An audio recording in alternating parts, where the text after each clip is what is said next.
ইয়া রাসূলুল্লাহ, জান্নাতি পোশাক কে সর্বপ্রথম পাবে, কে পরবে? নবী বলেন, আয়েশা রে, জান্নাতি পোশাক সর্বপ্রথম আমি রাসূলুল্লাহ পাবো, কিন্তু আমি নবী সর্বপ্রথম পরব না। সর্বপ্রথম ইব্রাহিম খলিলুল্লাহকে জান্নাতি পোশাক পরানো হবে। কেন জানুনি?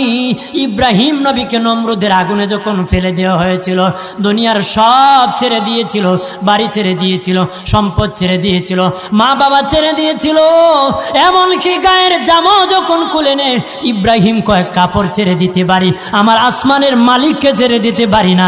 ওই দিন আল্লাহ ইব্রাহিমের সাথে অঙ্গীকার করেছিল, ইব্রাহিম আজকে তোমাকে সকলের সামনে উলঙ্গ করে লজ্জায় ফেলে দিয়েছি ইব্রাহিম, তারপরে তুমি আমাকে ছাড়ো নাই। আমি কিয়ামতের দিন সকলের সামনে মুসলমান, বেঈমান, কাফের, নাস্তিক যারা তোমাকে উলঙ্গ করেছিল, তাদের সামনে আমি আল্লাহ আনুষ্ঠানিকভাবে তোমাকে কাপড় পরায়া দিব।